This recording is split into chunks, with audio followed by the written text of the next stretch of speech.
Hello बच्चों, नमस्कार। आज का हमारा जो वीडियो है वो आपका विद्या ज्ञान प्रवेश परीक्षा के लिए गणित का मॉडल पेपर है। तो आइए फटाफट इसको हम शुरू कर लेते हैं। पेपर बहुत बड़ा है। पहला प्रश्न है 180 का संपूरक कोण ज्ञात कीजिए। संपूरक कोण वो कोण होते हैं जिनका योग 180 अंश होता है। तो 180 में से अगर हम 140 घटाएंगे 40 आएगा। इसका मतलब 140 का संपूरक कोण 40 डिग्री होगा। तो यहां से ऑप्शन आपका ए वाला बच्चों सही होगा। अगर मैं दूसरे प्रश्न की बात करूं तो 80 और 90 के बीच अभाज्य संख्या क्या होती है? ऐसी संख्याएं जो सिर्फ अपने से और एक से विभक्त होती है, ऐसी संख्या अभाज्य संख्या कहलाती है। तो 80 के बाद देखिए एक 83 हो जाएगी और 83 के बाद आपकी एक 89, यानी यहाँ से ऐसी दो संख्याएं हैं जो कि अभाज्य हैं। तो यहाँ से आप देखोगे डी वाला ऑप्शन आप कर लेंगे। अगला प्रश्न है आपके सामने अंकों, ध्यान दीजिएगा, बहुत अच्छा प्रश्न। अंकों 3, 0, 5 और 0 से बनने वाली 4 अंकों की बड़ी से बड़ी और छोटी से छोटी संख्या का अंतर पूछा जा रहा है। तो सबसे बड़ी संख्या कौन बनेगी? सबसे पहले बड़ा अंक लिखोगे, फिर उससे छोटा, फिर उससे छोटा, फिर उससे छोटा। क्योंकि यहाँ 0 है और कभी भी छोटी संख्या बनाने के लिए सबसे पहले 0 संख्या नहीं शुरू की जाती। तो सबसे छोटा अंक यहाँ पर 3 है। 3 के बाद फिर आप दोनों 0 लगा लोगे तो सबसे छोटी संख्या 4 अंकों की हो गई। दोनों का अंतर कह रहा है, दोनों को आप यहाँ से घटा दोगे तो आ जाएगा 2295। 2295 आपका ऑप्शन बी में मिल रहा है। अगर मैं अगले प्रश्न की बात करूं, यहाँ पर मैं इसको लगाऊंगा नहीं, न कोई सूत्र प्रयोग करूंगा, कि आप ऐसे दो अंक सोचिए जिनका योग 12 हो और गुणनफल 20 हो। अगर आप जैसे कोई कहे 4 और 5 ले लो, अब सोचिए आप, तो देखिए इनका जोड़ 9 नहीं हो सकता और 5 चक्कू 20 एक तरफ होगा। लेकिन और कुछ सोचेंगे तो 10 और अगर 2 ले, देखिए 12 होता है, 10 और 2 की गुणा करें 20 होता है। इसका मतलब यही वो दो अंक हैं जो कि इस इक्वेशन को सेटिस्फाई कर रहे हैं। तो यहाँ पर बड़ा वाला अंक आप 10 ले लीजिए, 10 का वर्ग, y का मतलब 2 का वर्ग कर दीजिए, 10 धाम 100, 2 दूनी 4, दोनों का अंतर करोगे 96 आ जाएगा। और आपका ऑप्शन ए के रूप में देखिए 96 इंतजार कर रहा है। 8, 12 और 15 का लघुत्तम क्या होगा ये आप लोग निकाल लेंगे बहुत आसानी से। यहीं पर आप क्या करोगे, इसको शुरू कर दोगे और इसको यहाँ से निकाल लेते हैं। चलिए अगर 2 से काटिए तो 2 चौके 8, 2 छंग 12 और ये 15, फिर आप 2 से काटोगे, 2 दूनी 4, 2 तिहाई 6 और 15, फिर आप 3 से काट दोगे, 2 3 एकम 3, 3 5 15, आप कटेगा ही नहीं। तो 2 दूनी 4, 4 3 12, 12 दूनी 24 और 24 पंजे होता है बच्चों 120। तो यहाँ से आपका आंसर 120 जो कि ऑप्शन बी में आपको मिल जाएगा, जैसा कि आप लोग जानते हो। यहाँ पर यह देखिए आपको भिन्नों की तुलना करनी है। सबको मालूम होना चाहिए भिन्न में जब हर और अंश में सबसे कम अंतर होता है वो भिन्न सबसे बड़ी होती है। तो यहाँ पर देखिए चूंकि तुलना करनी है, सबसे बड़ी लिखनी है, तो यहाँ पर देखिए इसके बीच का अंतर 7 और 8 में एक ही है। यहाँ पर बहुत ज़्यादा, यहाँ बहुत ज़्यादा, तो 7/8 सबसे बड़ी होगी। तो पहले हम देख लेते हैं 7/8 से कोई शुरू है। ये देखिए बी वाला ऑप्शन शुरू है, तो इसका मतलब 7/8 बड़ा है, उससे छोटा 8/12, उससे छोटा 11/24 है। अगर ऐसा नहीं था तो हम इसका हर बराबर करके भी देख सकते थे। अगला प्रश्न वर्गमूल पर आधारित है। देखिए 900 का वर्गमूल बच्चों 30 हो जाएगा। इसका अगर वर्गमूल निकालोगे 0.3 हो जाएगा और इसका वर्गमूल 1 जोड़ा 2 जोड़े 3 जोड़े तो 0 0 और 3। अब आप इसको जोड़ लोगे तो हो जाएगा 30.3 माइनस 0.003। अब आप इसको माइनस करोगे तो ये तो 30 दशमलव यही रहेगा और आपका यहाँ 3 में से एक हासिल ले लेंगे, 2 बचेगा, तो 2 और ये 9 और 7। इसका मतलब यहाँ से ऑप्शन ए वाला सही हो जाएगा। अगला प्रश्न है किसी धनराशि पर 3 वर्षों में 10% वार्षिक ब्याज की दर से साधारण ब्याज की राशि 144 है, तो वह राशि, यानी यहाँ मूलधन पूछा जा रहा। तो बच्चों मूलधन के लिए फार्मूला क्या होता था आपको याद भी होगा, मूल धन बराबर होता है साधारण ब्याज इंटू 100 बटे आपका दर बटे समय। तो देखिए ब्याज है बच्चों 144 इंटू 100, दर है 10, समय है 3, 0 0 काट दीजिए, 3 एकम 3 चक्कू 12, 3 अट्ठे 24, तो हो जाएगा 48 इंटू 100, यानी ये आपका आ जाएगा 100 का 10 ही बचा था 480, यानी यहाँ पर आपका जो मूलधन होगा वो 480 आ जाएगा। अगला प्रश्न है, राम किसी काम को 15 दिन में तथा उसी काम को रमन 40 दिन में करता है, अगर दोनों एक साथ काम करें तो कितने दिनों में कर लेंगे।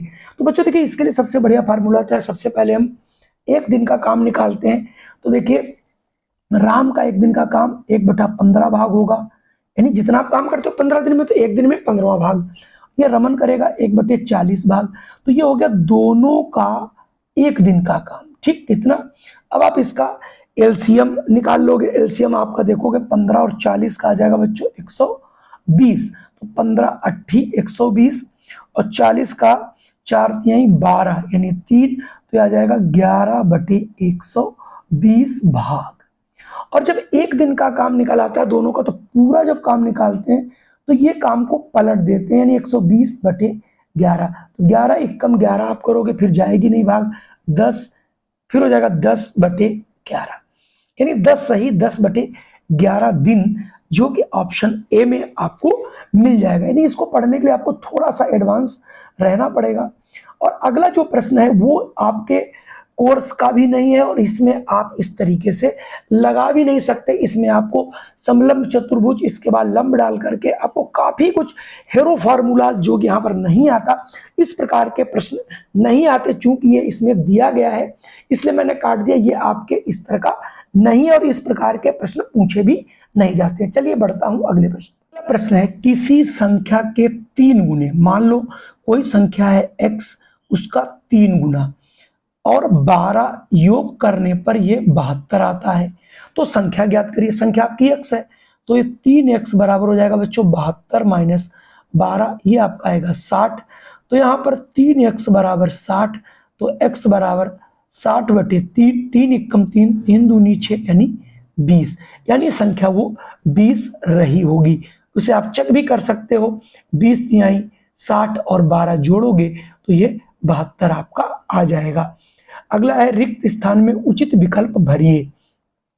अब आप यहां पर देखिए 15 और 25, ये 5 जो है इसका महत्तम समापवर्त है, तो 12 और 18 का महत्तम समापवर्त क्या होगा, यानी जो दोनों को काट सके, 3 से भी कट रहा है, ये भी 6 से भी कट रहा है, 9 से ये कट रहा है, ये नहीं कट रहा, 12 से ये कट रहा है, ये नहीं कट रहा। इसका मतलब सबसे बड़ी संख्या यहाँ पर कौन है, 6 है, जो कि दोनों को काट रहे, तो इसका ये महत्तम समापवर्त हो गया।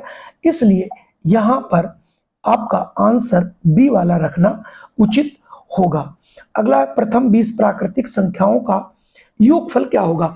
तो कभी भी अगर प्राकृतिक संख्याओं का योगफल के लिए पूछा जाए तो इसके लिए जो आपका फार्मूला होता है वो होता है n इंटू n प्लस 1/2। इसका मतलब होता है कि जितना 10 तक पूछा जाए, 20 तक पूछा जाए, तो 20 तक पूछा गया 20 इंटू 20 प्लस 1/2 कर देंगे, 2 एकम 2 दहाम, तो हो जाएगा 10 इंटू 20 और 1 21, 21 दहाम 210। यानी अगर 1 से 20 तक की संख्याओं को 1 धन 2 धन 3 20 तक जोड़ोगे तो उसका जो जोड़ होगा वो बच्चों आएगा 210, जो कि ऑप्शन बी में आपको दिखाई पड़ रहा है। अगला प्रश्न है, कोई धन दिलीप और राजेश में 4:5 5:4 के अनुपात में बांटा गया, यदि राजेश को 2400 रुपए मिले हो तो कुल धन कितना था। अब ये देखिए, ये दिलीप का हिस्सा है, ये राजेश का है, जबकि आपको राजेश का हिस्सा दिया गया है 2400 रुपए बराबर, ऊपर भी दिया गया। मान लेते हैं राजेश को मिला है 4x, ठीक है, तो 4x ये किसके बराबर है बच्चों, 2400 रुपए के बराबर। यानी जब भी अनुपात दिया उसमें x लगा के आप मानना पड़ेगा, तो ये आ जाएगा 2400/4 एकम 4, 4 छंग 24, यानी x की वैल्यू हो गई आपकी 600। इसका मतलब इनको 6 चौक 2400 रुपए मिलेगा और 2400 मिले या ठीक है 2400, और इनको 5 छक्का 30 यानी 3000। तो कुल मिला के दोनों जोड़ दोगे तो ये आ जाएगा 5400 रुपए। यानी 5400 रुपए का जो बंटवारा किया गया, जिसमें राजेश को 5 और दिलीप को 4 के अनुपात में बांटा गया, तो एक को मिलेगा 2400, एक को 3000, दोनों को जोड़ोगे तो इसका जोड़ आ जाएगा 5400। को पूछ रहा था दोनों को कितने पैसे मिले।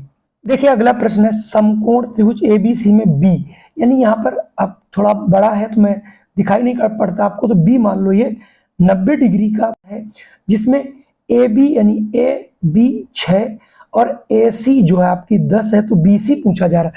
इसमें कुछ नहीं करना, आपको पाइथागोरस की प्रमेय लगानी। पाइथागोरस प्रमेय कहती है जो 90 डिग्री कोण होता है उसके सामने की भुजा कर्ण होती है, और इस कर्ण का वर्ग शेष दो भुजाएं कौन बची आपकी, ए बी और बी सी के वर्ग के बराबर होता है। ये सूत्र है बच्चों, याद कर लीजिएगा। तो ए सी है 10 का स्क्वायर, ए बी है 6 का स्क्वायर, बी सी पूछ ही रहा है कितना है, तो 10 दहम 100, 6 36 प्लस बी सी स्क्वायर, तो बी सी स्क्वायर बराबर 100 में से आप 36 बच्चों घटाओगे 64 आ जाएगा, 64 बराबर बी सी स्क्वायर, तो यहाँ से आप बी सी बराबर √64 हो जाएगा, और 64 8 का वर्गमूल होता है। इसका मतलब इस भुजा का मान आपका 8 सेंटीमीटर आएगा, जो कि ऑप्शन सी में है। अगला है, एक गांव की जनसंख्या 7500 है, यदि उसमें 500 लोग निरीक्षर हों तो साक्षर लोग कितने होंगे। तो अब आप ऐसे समझिए, ये 7500 है, इसमें से अगर हम ये 500 निकाल दोगे तो ये जो 7000 है ये क्या हो गया बच्चों, साक्षर। यानी 700 साक्षर है, तो साक्षर का अनुपात क्या होगा, तो आप कैसे निकालोगे, बहुत आसान। 7500 में कितने साक्षर, 7000, तो एक बच्चों कितने होंगे, 7000। हम कोई फार्मूला नहीं लगाऊंगा, इसलिए पूछ रहा कितने प्रतिशत, यानी 100 में कितने होंगे, बस 1 2 1 2 काट दीजिएगा। अब आपको यहां से काट लेना है, जैसे 5 एकम 5 और 5 25, ऊपर भी काट लीजिएगा आप, जो है 5 एकम 5 2 5 चक्कू 20, 1400 हो गया। फिर आप 5 से इसको काट सकते हो, तो देखिए 5 तिहाई 15, 5 एकम 5, 5 अट्ठे यानी 5 दूनी 10, 5 दूनी 10, 5 अट्ठे 40, यानी आ गया 280/3। इसको जब आप भाग करोगे तो आ जाएगा 3 नाम 27, आपका 3 तिहाई 9, 3 तिहाई 9, 3 तिहाई 9, 3 तिहाई 9, यानी लगभग 93.33%। तो यहाँ पर आ रहा होगा आपका, ये देखिए ऑप्शन ए वाला। अगला है, एक दुकानदार ने एक सिलाई मशीन 850 रुपए में खरीदकर 1020 रुपए में बेचता है, दुकानदार का प्रतिशत लाभ बताइए। तो लाभ आप कैसे निकालते हैं कि आप पहले ये देखें कि आपने 1020 रुपए का बेचा है, लाए कितने थे, 850 की, तो आखिर आपको लाभ कितना हो रहा है, यानी 7 और 1, यानी 170 रुपए आप लाभ कमा रहे हो। कितने रुपए पर, 850 रुपए पर, यानी 170 रुपए का आपको हो रहा है बच्चों लाभ। तो लाभ प्रतिशत का फॉर्मूला क्या होता है, लाभ इंटू 100 बटे क्रय मूल्य। तो लाभ आपको 170 इंटू 100, क्रय मूल्य है आपका इतना। अब आप 0 0 काट सकते, 17 एकम 17 पचे 85, 5 एकम 5 दूनी 10, यानी 20% का उसे लाभ हुआ होगा, जो 20% यहाँ भी दिया गया है। अगला प्रश्न थोड़ा सा अच्छा है, बड़ा भी है। एक रेलगाड़ी जिसकी लंबाई 270 मीटर है, एक खंभे को 9 सेकंड में पार कर लेती है, इसकी चाल किलोमीटर प्रति घंटा में क्या होगी, यानी इसकी चाल आपको किलोमीटर प्रति घंटे में बतानी है। तो चाल पहले कैसे निकलेगी, जब कोई व्यक्ति ट्रेन खंभे को क्रॉस करेगी, तो ये हमारा खंभा हो गया, इसको जो ट्रेन क्रॉस करेगी वो ऐसे आएगी अपनी लंबाई के बराबर। तो इसका मतलब आपका चाल बराबर बच्चों होता है दूरी बटे समय। तो चूंकि दूरी है 270, यानी उसकी लंबाई, और समय लगा 9 सेकंड, 9 एकम 9 तिहाई 27, यानी 30 मीटर प्रति सेकंड उसकी चाल है। लेकिन यही चाल को पूछ रहा है किलोमीटर प्रति घंटा। तो जब किलोमीटर प्रति घंटा बदलना होता है मीटर पर सेकंड को, तो इसको 18/5 से कर देते हैं गुणा। अब ये बन गई है किलोमीटर प्रति घंटा। 5 एकम 5 छक्का 30, 18 पंजे 90, 18 छक्का 108, यानी 108 किलोमीटर प्रति घंटा की चाल से ये ट्रेन चल रही होगी। और इसका जो आंसर होगा वो ऑप्शन ए में आपको दिखाई पड़ रहा है। चलिए अब मैं बढ़ता हूं अगले प्रश्न पर। अगला है त्रिभुज के तीनों अंतःकोणों का योगफल कितना होता है? ये बच्चों 180 अंश होता है, सभी को याद है। सबसे छोटी अभाज्य संख्या, जो सबसे छोटी अभाज्य संख्या होती है वो बच्चों 2 होती है। अगला प्रश्न है वर्गमूल ज्ञात करना। वर्गमूल देखिए, इसका आप वर्गमूल ज्ञात करोगे तो इसको हम लगाएंगे नहीं। देखिए 1 2 3 अंक की आएगी और डेसिमल, यानी इसमें 3 अंक की कोई संख्या आपको मिलनी चाहिए। इसमें 4 ये हो नहीं सकती, 2 है हो नहीं सकती, ये 2 है हो नहीं सकती, 3 की यही है, तो ऑप्शन डी होगा। यहाँ पर आपको वर्गमूल निकालने की जरूरत नहीं, केवल और केवल आपको रीजनिंग निकालने की बच्चों जरूरत पड़ेगी। अगला प्रश्न है आपके सामने कि एक थैले में 25 पैसे, 10 पैसे और 5 पैसे के सिक्कों का अनुपात 1:2:3 है। यदि थैले में कुल 60 रुपए हो तो 25 पैसे के सिक्कों की संख्या कितनी होगी? थोड़ा सा अलग सवाल है, थोड़ा इसको टाइम लगेगा आपको, चलिए मैं बता देता हूं। तो जब भी अनुपात दिया हो तो मान लेते हैं 25 पैसे वाला x है, यानी 1 है तो हम x से गुणा कर देंगे। इसका मतलब 25 पैसे वाले x हैं और 10 पैसे वाले 2x हैं और आपके 5 पैसे वाले 3x हैं, यानी ये हो गए हमारे सिक्कों की संख्या। ठीक है, अब चूंकि यहां पर दिया गया 25 पैसे वाले और हमें बनाने रुपए, तो जितने 25 पैसे के सिक्के होते हैं 25 पैसा मिला के 4 को मिला के 1 रुपया बनता है। और 10 पैसा जो होता है वो 10 सिक्के होते हैं 1 रुपए में, 5 पैसे वाले 20 सिक्के होते हैं। तो अब हम क्या करेंगे, इनके इनके इनके अलग अलग, यानी x/4, ये क्या होगा रुपए आपके, और ये कितना है 2x/, अब ये 10 पैसे वाले कितने में बनेंगे 10, तो 10 से भाग कर दीजिए, और 3x/20 यानी 20 होते हैं 5 पैसे वाले, और ये बन गए टोटल रुपए और ये हो गए 60 के बराबर।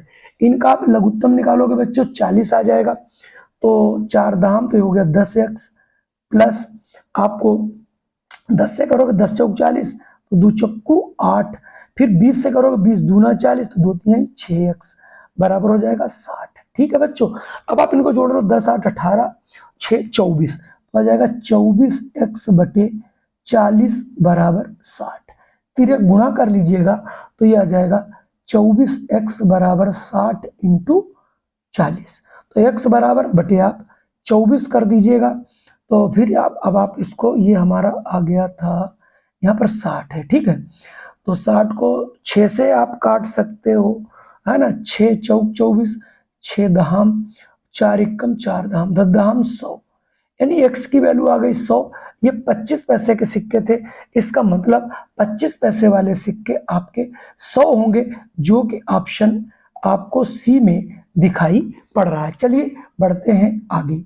अगला है निम्नांकित चित्र में x की वैल्यू क्या होगी। अब आप ये देख रहे होंगे ये ऋजुकोण बन रहा है, ऋजुकोण 180 अंश का होता, तो हम जोड़ लेंगे x प्लस 3x और प्लस 5x, ये टोटल मिला के आपका हो गया 180 अंश। अब आप इन तीनों को जोड़ लो, 5 3 8 1 9, 9x बराबर 180, तो x बराबर 180/9, 9 एकम 9 दूनी 18, तो यानी x की वैल्यू यहाँ पर आ जाएगी 20। देखिए 20 कहीं कहीं यहाँ पर आ रहा होगा, नहीं ऑप्शन बी में दिया गया है। अगला प्रश्न है विभिन्न कॉलेजों में लड़के और लड़कियों की कुल संख्या 1000। ये देखिए जो डार्क वाला है, ये वाला हिस्सा ये लड़कों को रिप्रेजेंट कर रहा है, ये आपकी गर्ल्स हैं। ठीक है, अब प्रश्न क्या है, ABCDE सभी कॉलेजों को मिलाकर लड़कियों और लड़कों की संख्या में कुल क्या अंतर। अब आपको जोड़ना ही पड़ेगा। अब आप पटरी ले लीजिएगा बच्चों, ऐसे ऐसे आप करके देख लेना क्या क्या आंसर, मतलब ये आपको निकालना पड़ेगा। देखो दोनों बराबर है, तो यहाँ पर अगर आप देखोगे तो जो अभी चित्र बहुत स्पष्ट तो है नहीं, बहुत टाइम यहाँ पर लगेगा निकालने में। तो इसमें जो गर्ल्स हैं उनको इन्होंने बताया, देखिए यानी जो इन्होंने जिसने बनाया पेपर को उन्होंने बताया 30, मतलब पहले में 25 आएगा, फिर 30 आएगा, फिर 20 आएगा, अभी आप ऊपर जाके देखिएगा, फिर 30, फिर 32.5, तो कुल मिला के ये गर्ल्स का आया था 137.5 हजार। ऐसे ही अगर बॉयज को जोड़ोगे तो ये 22.5 प्लस 25 प्लस 30 प्लस 22.5 प्लस 22.5, इनको जोड़ोगे तो आता है 122.5 हजार। अब दोनों का अंतर निकालना है तो आप अंतर 137.5 में से 122.5 को घटा दोगे, 15,000 आ जाएगा। तो नहीं 15 आया तो 15,000 में पूछ रहा था, तो यहाँ पर लगभग आपका ये 15,000 आएगा। तो इनमें से कोई नहीं आंसर हो जाएगा, चूंकि यहाँ पर 15,000 आना चाहिए था, नहीं आया। चलिए अगला देखिए, ये त्रिभुज के सर्वांग सम होने की निम्नलिखित में कौन सी प्रतिबंध नहीं है, यानी सर्वांग सम की बात कर रहा है। तो सर्वांग समता क्या है होती है, ये आपको पढ़नी पड़ेगी। तो देखिए SAS होता है, SS जरूर होता है, ASA भी होता है, लेकिन ये प्रॉपर्टी नहीं होती। आप त्रिभुजों के बारे में पढ़िएगा तब जाके आपको ये चीजें मिल जाएंगी। अगला प्रश्न है, टेलीविजन सेटों की दर वर्ष में हुई बिक्री में वृद्धि का प्रतिशत दिया गया है। तो ये देखिए आपकी रंगीन टीवी बता रहा है, ये श्वेत श्याम बता रहा है, श्वेत श्याम टीवी मतलब जो ब्लैक एंड व्हाइट की बात, ये वर्ष दिए गए। तो अगला प्रश्न क्या, दिए गए वर्षों के दौरान श्वेत श्याम टीवी सेटों की बिक्री में औसत रूप में वृद्धि से लगभग कितने, वृद्धि नहीं, ये यहाँ पर औसत ही पूछ रहा है कि कितना औसत रहा वृद्धि का। तो आप यहाँ पर अलग अलग जो दी गए हैं 1 2 3, यानी पहला आप देखोगे पहला वर्ष, दूसरा, तीसरा, चौथा, तो यहाँ पर ब्लैक एंड व्हाइट ये दे रखा है। ब्लैक एंड व्हाइट पहले वाले में कितना है 27% वृद्धि हुई, फिर कितनी हुई 15, फिर कितना हुआ 18, फिर कितनी है 22। दोनों जोड़ के चारों को 4 से भाग कर दोगे, ये जोड़ोगे 82 आएगा, 82 को 4 से भाग कर दोगे तो 20.5, जो कि अब आंसर में देख लीजिए 20.5 है या 21, दोनों में से कोई एक प्रश्न आपके लिए 22 तो हो नहीं सकता, कम भी नहीं, तो ये वाला आपके लिए आंसर सही हो जाएगा। यानी वो प्रतिशत पूछ रहा था, आपको प्रतिशत निकाल के देखना था। देखिए यहाँ पर 57 नंबर है, किसी संख्या का महत्तम समापवर्त 25 और लघुत्तम 1025 है, यदि पहली संख्या 100 दूसरी संख्या 625 हो तो x का मान बताइए। तो दो संख्याओं के लिए लासा मासा में स्पेशली सूत्र दिया गया है, पहली संख्या इंटू दूसरी संख्या बराबर लासा इंटू मासा। तो पहली संख्या यहाँ x है, दूसरी संख्या 625 है, लघुत्तम 1025 है और महत्तम 25 है। तो यहाँ से x बराबर आ जाएगा 1025 इंटू 25 बटे 625, 25 से कम 25, 25 संयम होता है 625, अब 25 चक्कू 100, 25 से कम 25 यानी 41। कुल मिला के आप इसको काट लेंगे तो आपका आंसर 41 आ जाएगा। 90 का कितने प्रतिशत 240 है, तो हम मान लेते हैं 90 का बच्चों x प्रतिशत 240 होगा, बस काम खत्म हो गया। 90 का x प्रतिशत बटे 100 बराबर 240, 1 0 काट दीजिएगा, 9x बटे 10 बराबर 240, तिर्यक गुणा करिएगा तो हो जाएगा 9x बराबर 240 इंटू 10, और इसलिए x बराबर 240 इंटू 10 बटे आपका 9 से काटना है 3 तिहाई 9, 3 अट्ठे 24, तो हमारा ऊपर आ जाएगा ये 800 बटे 3। तो 3 से भाग करिएगा, 3 दूनी 6, तिछाक 18, तिछाक 18 बचेगा 2, यानी 266 सही 2 बटे 3। तो 200 ऑप्शन डी आपको देखने को मिल रहा है। 1 से 100 के बीच कितनी ऐसी संख्याएं जो 11 से पूर्णतः विभक्त हैं, तो देखिए पहला तो 11 ही होगा, 11 दूनी 22, 11 तिहाई 33, 11 चौक 44, 11 पचे 55, 11 छक्का 66, 11 सती 77, 11 अट्ठी 88, 11 नवा 99, यानी ये 1 से लेकर के 100 के बीच में कितनी हो गई 1 2 3 4 5 6 7 8 9, यानी 9 संख्या होंगी जो 1 से 100 के बीच जो 11 से पूर्णतः विभक्त होंगे, यानी 11 के गुणक। 1 से 50 तक की अभाज्य संख्या कौन होती है, तो सबसे छोटी अभाज्य संख्या पहले पूछा गया था, देखिए 2, उसके बाद 3 भी होती है, 5 भी, 7 भी, 11 भी, 13 भी, 17 भी, 19, 23, 23 के बाद कौन आएगा 29, 29 के बाद 31, 31 के बाद 37, 37 के बाद 41, 43 और 47। कुल मिला के आप देखोगे ये 15 संख्याएं होती जो कि अभाज्य अभाज्य वे संख्याएं होती हैं जो केवल अपने से और एक से विभक्त होती है। आज का पेपर ये बहुत बड़ा था जिसको मैंने सॉल्व कराया। अगर वीडियो पसंद आया हो तो इसे लाइक कर दीजिएगा, चैनल पे पहली बार हो तो इसे सब्सक्राइब जरूर कर लीजिएगा। इस प्रकार की वीडियो आपको प्रतिदिन मिलती रहेंगी। जय हिंद, वंदे मातरम। फिर मिलता हूँ नए वीडियो में।